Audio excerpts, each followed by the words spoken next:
پیارے دوستو، آج ہم آپ کے سامنے ایک ایسی لڑکی کا سچا واقعہ لے کر آئے ہیں جس کی قبر سے اس کی لاش چند گھنٹوں بعد ہی غائب ہو گئی، اور جب اس کی قبر میں عجیب و غریب زہریلی جانور دیکھے گئے تو ہر کوئی حیران رہ گیا۔ آخر وہ لڑکی ایسا کیا گناہ کرتی تھی کہ اس کی لاش کو قبر سے باہر نکال لیا گیا؟ یہ واقعہ پرانے وقتوں کا ہے۔ ایک بہت بڑا تاجر تھا جو نہایت امیر اور شہر کا ایک بڑا رئیس تھا۔ اس کے کئی محل، غلام اور نوکر تھے۔ اس تاجر کے اپنے پھلوں کے باغات تھے جن کی تجارت وہ دور دور کے شہروں تک کرتا تھا۔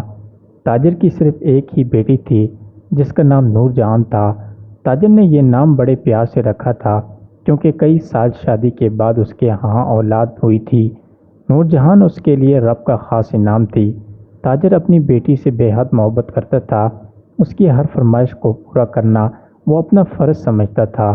نور جہان کی ماں بھی اپنی بیٹی پر جان چھڑکتی تھی۔ یہی وجہ تھی کہ نور جہان بے پناہ لاڈ، عیش و آرام اور دولت میں پلی بڑھی۔ رفتہ رفتہ نور جہان میں ضد، غرور اور تکبر پیدا ہونے لگا۔ اپنے ماں باپ کی بے پناہ محبت کو دیکھ کر اس کے اندر ایک عجیب سا خود سری کا احساس جنم لینے لگا۔ جب بھی نور جہان گھر سے باہر نکلتی تو وہ اپنے گردن کو غرور اور تکبر سے بلند رکھتی۔ شہر کے لوگ اس کی اس حرکت کو سخت ناپسند کرتے تھے کیونکہ نور جہان اکثر کسی نہ کسی معمولی بات پر غصہ ہو جاتی اور راہ چلتے لوگوں کو سزا دینے سے بھی دریغ نہ کرتی۔ اس کے ساتھ ہمیشہ نوکروں اور محافظوں کا ایک لشکر ہوتا جو اس کے ہر حکم کی تعمیل کرتے۔ تاجر اپنی بیٹی کی جان کو بہت عزیز رکھتا تھا، اسی لیے جب بھی نور جہان باہر جاتی کئی محافظ اس کے ساتھ موجود ہوتے۔ ایک دن نور جہان اپنی سہیلیوں کے ساتھ بازار کے دورے پر گئی۔ اچانک اس کی نظر ایک بوڑھے شخص پر پڑی جو اسے دیکھ رہا تھا۔ نور جہان کو اس کا دیکھنا بہت برا لگا کیونکہ وہ خود کو بے حد حسین سمجھتی تھی اور اس کے حسن پر اسے ناز تھا۔ نور جہان نے اپنے محافظ کو حکم دیا، اس بوڑھے کو میرے قریب بلاؤ اور پوچھو کہ اسے جرأت کیسے ہوئی مجھے اس طرح دیکھنے کی؟ کیا اسے معلوم نہیں کہ میں کون ہوں؟ محافظ اسے قریب لائے۔ بوڑھا شخص لرزتے لہجے میں بولا، بیٹی مجھے تو دکھائی بھی نہیں دیتا، میں تمہیں کیسے دیکھ سکتا ہوں؟ یقیناً تمہیں کوئی غلط فہمی ہوئی ہے۔ بوڑھے کے منہ سے بیٹی کا لفظ سن کر نور جہان کا غصہ اور بڑھ گیا۔ وہ چلا اٹھی، تو کیا تم کہنا چاہتے ہو کہ میں جھوٹ بول رہی ہوں؟ نور جہان کے غصے سے بھرے جملے سن کر اس کے محافظ فوراً آگے بڑھے۔ نور جہان نے حکم دیا، اس بوڑھے کو ایسا سبق سکھاؤ کہ آئندہ کبھی میری طرف آنکھ اٹھا کر نہ دیکھے، نہ میرے سامنے آنے کی جرأت کرے۔ یہ کہہ کر نور جہان روایتی رعب و دبدبے کے ساتھ آگے بڑھ گئی، جبکہ اس کے محافظوں نے اس بوڑھے کو بری طرح پیٹ دیا۔ اتنے میں اس بوڑھے کا بیٹا عمر وہاں آ گیا۔ جب اس نے اپنے باپ کی یہ حالت دیکھی تو اس کا دل لرز گیا۔ وہ محافظوں سے الجھ گیا اور کہا، آخر تم میرے باپ کو کیوں مار رہے ہو؟ کیا تمہیں اندازہ نہیں کہ وہ نہ صرف بوڑھا بلکہ اندھا بھی ہے؟ محافظ بولے، ہم تو حکم کے غلام ہیں، یہ حکم نور جہان بی بی کا تھا، ہم اس کی بات نہیں ٹال سکتے۔ عمر نے حیرانی سے پوچھا، یہ نور جہان کون ہے؟ کیا وہی مغرور، ضدی اور ظالم لڑکی جس نے شہر کے ہر دوسرے شخص کا جینا حرام کر رکھا ہے؟ محافظ افسردہ ہو کر بولے، ہاں وہی ہے، ہم خود اس کے ظلم سے تنگ آ چکے ہیں۔ وہ بے وجہ کسی کو بھی ڈانٹ دیتی ہے، مار دیتی ہے اور ملازمت سے نکال دیتی ہے۔ اس کے باپ کو اس سے بے حد محبت ہے، اسی لیے کوئی بھی اس کی بات کو ٹال نہیں سکتا، اور اسی نے نور جہاں کے اندر یہ غرور پیدا کیا ہے۔ یہ کہہ کر محافظ بوڑھے سے معذرت کر کے وہاں سے چلے گئے۔ عمر دیر تک سوچتا رہا اور اس طرف دیکھتا رہا جہاں نور جہاں اور اس کے محافظ جا چکے تھے۔ اسی لمحے عمر کے دل میں ٹھان لی، میں اسے ضرور سبق سکھاؤں گا اور اس کے غرور کو زمین پر لا پھینکوں گا۔ عمر نے اپنے بوڑھے باپ کو سہارا دے کر اٹھایا اور خاموشی سے گھر لے آیا۔ باپ کو چوٹیں آئی تھیں، وہ نہایت کمزور اور غریب انسان تھا، اس کے جسم پر زخموں کی ٹیسز اٹھ رہی تھیں۔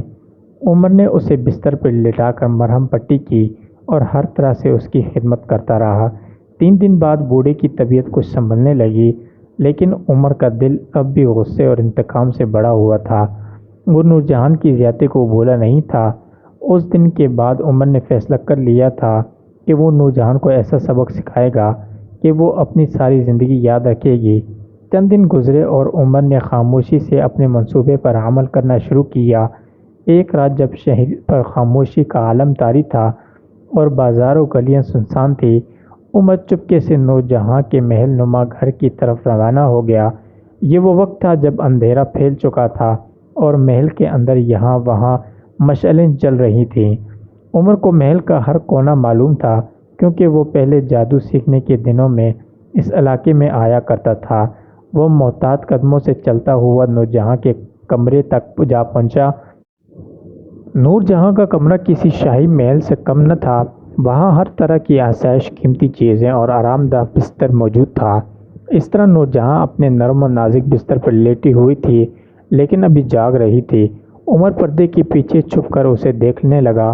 نور جہاں نے گلابی رنگ کا لباس پہن رکھا تھا اور وہ واقعی بہت حسین لگ رہی تھی۔ عمر اسے دیر تک دیکھتا رہا، لیکن پھر اسے اپنے مقصد کی یاد آئی۔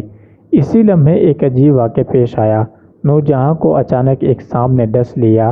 عمر یہ صرف دیکھ رہا تھا۔ یہ کوئی عام سانپ نہیں تھا، بلکہ عمر نے خود ایک جادوئی عمل کے ذریعے اس سانپ کو پیدا کیا تھا، جو صرف نور جہاں کو نقصان پہنچانے کے لیے بھیجا گیا تھا۔ یہ زہر جادو کا تھا، جو اندر ہی اندر جسم میں پھیل کر موت دے دیتا تھا، مگر بظاہر اس کا کوئی نشان نظر نہیں آتا تھا۔ نور جہاں چند لمحوں میں بے ہوش ہو گئی۔ عمر یہ سب دیکھ کر محل سے نکل گیا۔ وہ ساری رات سڑکوں پر آوارہ گھومتا رہا، نہ جانے اس کے دل میں کیا چل رہا تھا۔ پھر رات کے آخری پہر وہ گھر واپس آیا، جہاں اس کا بوڑھا باپ اس کا انتظار کر رہا تھا۔ باپ نے فکر بھرے لہجے میں پوچھا، بیٹا کہاں تھے تم؟ مجھے تمہاری فکر ہو رہی تھی۔ عمر شرمندہ ہو گیا اور بولا، ابا جان، بس یوں ہی شہر میں گھومنے نکل گیا تھا، آئندہ خیال رکھوں گا۔ باپ نے سر ہلا کر معاف کر دیا اور عمر اپنے کمرے میں چلا گیا۔ اگلی صبح پورا شہر ایک عجیب و غریب واقعے کا گواہ بنا۔ نور جہاں کے محل سے چیخ و پکار کی آوازیں آنے لگیں۔ تاجر اور اس کی بیوی کو اطلاع ملی کہ ان کی بیٹی نور جہاں اپنے بستر پر مردہ پائی گئی ہے۔ یہ خبر سن کر تاجر زمین پر گر پڑا اور دیوار سے اپنا سر مارنے لگا۔ اس کی بیوی دھاڑیں مار مار کر رونے لگی۔ دونوں فوراً نور جہاں کے کمرے کی طرف دوڑے، جہاں ان کی اکلوتی بیٹی مردہ حالت میں پڑی ہوئی تھی۔ نور جہاں کا جسم نیلا پڑ چکا تھا، جیسے خون جمنے لگا ہو۔ بڑے بڑے طبیب اور حکیم بلائے گئے، لیکن سب نے یہی کہا، یہ لڑکی اس دنیا سے رخصت ہو چکی ہے۔ تاجر اور اس کی بیوی یہ حقیقت سن کر ٹوٹ گئے۔ وہ نور جہاں کو اگلے ہی دن شہر کے سب سے مہنگے اور بڑے قبرستان میں دفن کرنے لے گئے۔ نور جہاں کی تدفین تاجر کے لیے سب سے زیادہ تکلیف دہ لمحہ تھا۔ اکلوٹی بیٹی، جسے وہ آنکھوں کا تارا سمجھتا تھا، مٹی کے نیچے دفن ہو چکی تھی۔ دفن کرنے کے بعد تاجر دیر تک اس کی قبر کے سرہانے بیٹھا رہا، آنکھوں سے آنسو بہتے رہے۔ پھر جیسے تیسے وہ واپس گھر آیا اور خود کو کمرے میں بند کر لیا، لیکن کسی کو یہ اندازہ نہیں تھا کہ اگلی صبح کون سی نئی قیامت آنے والی ہے۔ اگلی صبح شہر کی فضا میں ایک عجیب بے چینی اور ہلچل تھی۔ تاجر کے گھر سے پھر شور اٹھا۔ ملازم دوڑتے پھر رہے تھے۔ چند لمحوں بعد خبر جنگل کی آگ کی طرح پھیل گئی، نور جہاں کی لاش قبر سے غائب ہو گئی ہے۔ یہ خبر سن کر ہر طرف سناٹا چھا گیا۔ لوگ ایک دوسرے کی طرف حیرانی سے دیکھنے لگے۔ ایسا کیسے ممکن تھا؟ کل ہی تو اسے دفنایا گیا تھا۔ شہر کے سب سے بڑے قبرستان میں سینکڑوں لوگوں کی موجودگی میں تاجر خود بھی یہ خبر سن کر ہوش کھو بیٹھا۔ اس کی بیوی نے جب سنا تو وہ بے ہوش ہو گئی۔ خاندان کے بزرگ، محلے دار، حتیٰ کہ شہر کے بڑے علماء اور قاضی بھی اس قبرستان کی طرف دوڑ پڑے۔ جب سب لوگ وہاں پہنچے تو واقعی نور جہاں کی قبر کھلی ہوئی تھی۔ قبر کی مٹی بکھری ہوئی تھی اور کفن کے ٹکڑے زمین پر پڑے تھے، لیکن قبر میں لاش موجود نہیں تھی۔ یہ منظر دیکھ کر سب کی آنکھیں حیرت سے پھٹی کی پھٹی رہ گئیں۔ شہر کے مولوی، قاضی، مفتی سب جمع ہو گئے۔ اور تحقیق شروع ہوئی۔ کچھ لوگ کہنے لگے ضرور کسی جادوگر یا جن نے لاش کو نکال لیا ہے۔ کچھ کا کہنا تھا یہ اللہ کا عذاب ہے، ضرور اس لڑکی نے کوئی بڑا گناہ کیا ہوگا، اور کچھ تو یہ بھی کہنے لگے تاجر نے خود ہی لاش چھپائی ہے تاکہ شہرت حاصل کر سکے، لیکن حقیقت کسی کو معلوم نہ تھی۔ قبرستان کے متوالی نے گواہی دی کہ رات میں نے اپنی آنکھوں سے کچھ سائے دیکھے تھے جو قبروں کے درمیان گھوم رہے تھے۔ میں نے تلاوت شروع کی تو وہ سائے غائب ہو گئے۔ مجھے لگا میرا وہم ہوگا۔ شہر کے بزرگ قاضی نے اعلان کیا یہ کوئی عام واقعہ نہیں ہے، اس پر خاموش نہیں رہا جا سکتا، شریعت کے مطابق فیصلہ ہوگا۔ انہوں نے حکم دیا کہ تاجر سے تفتیش کی جائے اور یہ معلوم کیا جائے کہ نور جہاں کی زندگی میں ایسا کون سا گناہ سرزد ہوا تھا جو اس کی لاش کو بھی زمین قبول نہ کر سکی۔ اب سب کی نظریں تاجر اور اس کی بیوی پر تھیں۔ قاضی نے تاجر کو بلایا اور سوال کیا کیا تمہاری بیٹی کی زندگی میں ایسا کوئی عمل، کوئی گناہ یا کوئی ایسا راز تھا جسے تم نے کبھی کسی سے نہیں کہا؟ تاجر نے ہچکچاتے ہوئے جواب دیا قاضی صاحب میری بیٹی فرما بردار اور عبادت گزار تھی، وہ ہر وقت قرآن کی تلاوت کرتی تھی، میں نے کبھی اس میں کوئی بگاڑ نہیں دیکھا۔ لیکن قاضی کی نظریں تاجر کے چہرے پر جمی رہیں جیسے وہ سمجھ رہے ہوں کہ سچ چھپایا جا رہا ہے۔ قاضی نے کہا سچ نہ چھپاؤ، کیونکہ اگر زمین لاش قبول نہیں کر رہی تو یقیناً کوئی بڑا گناہ ہے جو اللہ نے ظاہر کرنا چاہا ہے۔ تاجر کی پیشانی پر پسینہ آ گیا اور وہ خاموش ہو گیا۔ کچھ لمحوں بعد تاجر کی بیوی جو اب تک رو رہی تھی اچانک بول پڑی میں سچ بتاتی ہوں قاضی صاحب، نورجہاں بظاہر عبادت گزار تھی لیکن اس کے دل میں تکبر آ گیا تھا۔ وہ لوگوں کو حقیر سمجھتی تھی، غریبوں کو دھتکارتی تھی، اور اس نے ایک دن ایک نیک فقیر کو جوتے مار کر دروازے سے نکال دیا تھا۔ یہ سن کر مجمع میں ایک خوفناک خاموشی چھا گئی۔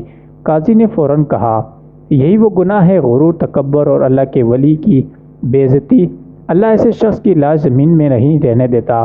اب فیصلہ ہو چکا ہے، قبر دوبارہ تیار کی گئی، قرآن کی تلاوت ہوئی، اذکار پڑھے گئے اور نورجہاں کی لاش کی تلاش کے لیے خاص دعا کی گئی۔ لیکن سوال یہ تھا نورجہاں کی لاش گئی کہاں؟ اور اگلی رات قبرستان کا متوالی ایک اور عجیب و غریب منظر دیکھنے والا تھا۔ رات کا وقت تھا، پورے شہر میں خوف اور سناٹا چھایا ہوا تھا۔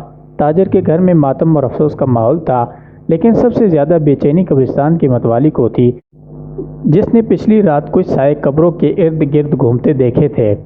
اسی بے چینی میں وہ شخص عشاء کی نماز کے بعد تلاوت کرتا رہا اور قبرستان کی حدود میں ٹہلنے لگا۔ رات کے قریب 12 بجے کے وقت اچانک اسے قبرستان کے آخری حصے میں ایک مدھم روشنی نظر آئی۔ وہ چونک گیا۔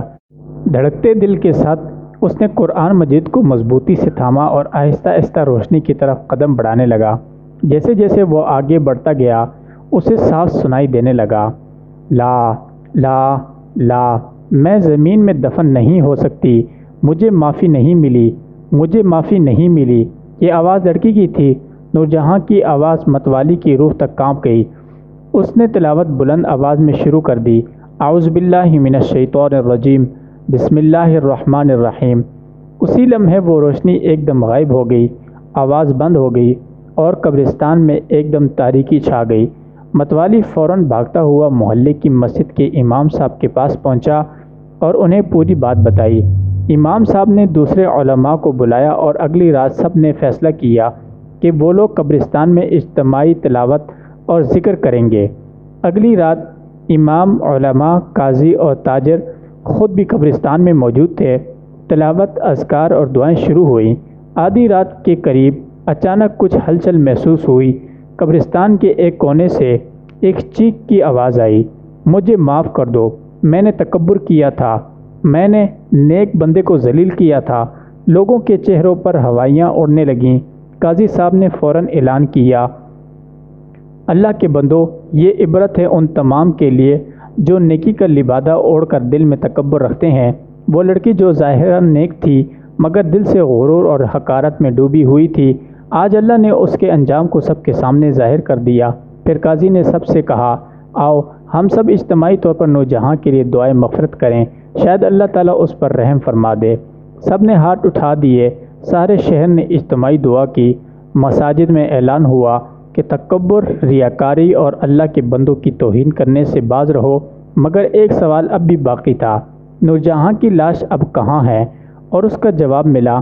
اگلے دن جب ایک چرواہے نے قبرستان کے پاس والے کنویں میں جھانکا اور وہاں صبح کے وقت ایک چرواہا اپنی بکریوں کو چرا رہا تھا، وہ قبرستان کے قریب والے میدان میں آیا جہاں ایک پرانا کنواں موجود تھا، وہیں کنواں جسے لوگ سالوں سے بند اور منحوس مانتے تھے۔ چرواہے نے جب کنویں کے پاس جا کر پانی دیکھنا چاہا تو جھانک کر نیچے دیکھا اور اس کی چیخ نکل گئی، یا اللہ، یہ تو کوئی لاش ہے! چرواہے نے بھاگ کر محلے والوں کو خبر دی۔ پورا محلہ، امام، قاضی، تاجر سب وہاں پہنچ گئے۔ کنویں کے اندر ایک سفید کفن میں لپٹی ہوئی لاش تیر رہی تھی۔ کچھ نوجوانوں کو کنویں میں اتارا گیا۔ جب انہوں نے لاش باہر نکالی تو سب حیران رہ گئے، یہ تو نور جہاں کی لاش ہے۔ لیکن حیرت کی بات یہ تھی کہ لاش بالکل تر و تازہ تھی، جسے ابھی کسی نے غسل دیا ہو، نہ بدبو، نہ سڑن، نہ کفن گندا۔ قاضی صاحب نے لاش کو دیکھ کر فوراً اعلان کیا، اللہ کی نشانی یہ ہے، جب بندہ سچے دل سے توبہ کرے اور لوگوں کی دعائیں شامل ہوں تو رب کریم اس کے گناہ معاف کر دیتا ہے۔ لگتا ہے کہ نور جہاں کو معافی مل چکی ہے۔ امام صاحب نے کہا، کل رات اجتماعی دعا اور توبہ کے بعد نور جہاں کی روح کو سکون ملا ہوگا، اسی لیے اب اس کی لاش واپس ملی ہے، اور وہ بھی ایسی حالت میں کہ اب بھی فوت ہوئی ہو۔ تاجر اور اس کی بیوی پھوٹ پھوٹ کر رونے لگے۔ وہ بار بار کہہ رہے تھے، ہمیں معاف کر دو نور جہاں، ہمیں معاف کر دو۔ اس بار قاضی صاحب نے نئی قبر تیار کروائی۔ اس قبر پر سورہ یاسین، سورہ ملک اور سورہ فجر کی تلاوت کروائی گئی۔ پھر نور جہاں کو عزت اور ادب سے دوبارہ دفن کیا گیا، اور یہ سب کچھ عوام کی آنکھوں کے سامنے ہوا۔ جب نماز جنازہ مکمل ہوئی تو قاضی نے عوام سے خطاب کیا، یہ واقعہ ہمارے لیے بہت بڑی نصیحت ہے۔ نیکی صرف ظاہری عبادت سے نہیں آتی، بلکہ دل کے اندر عاجزی، خلوص اور دوسروں کی عزت ہونا بھی اتنا ہی ضروری ہے۔ نور جہاں نے نیک اعمال کیے، لیکن جب اس نے کسی فقیر اللہ کے بندے کو حقیر جانا، وہ عمل اللہ کو پسند نہ آیا۔ تکبر وہ بیماری ہے جسے اللہ کبھی معاف نہیں کرتا جب تک بندہ خود نہ جھکے، خود نہ توبہ کرے، پھر وہ سب کے سامنے بولے، آج سے ہم سب وعدہ کریں کہ کسی غریب کو حقیر نہیں جانیں گے، اللہ کے بندوں کو عزت دیں گے اور نیکی کو صرف ظاہری عبادت نہیں سمجھیں گے بلکہ دل کو بھی پاک رکھیں گے۔ اور یوں نور جہاں کا جنازہ ایک سبق بن گیا، ایک عبرت کی نشانی، اور شہر کے لوگ برسوں تک اس واقعے کو یاد کرتے رہے۔ لیکن یہ کہانی یہیں ختم نہیں ہوئی۔ تاجر کے گھر میں ایک اور نشانی ظاہر ہونے لگی، ایسی نشانیاں جنہوں نے سب کو ہلا کر رکھ دیا۔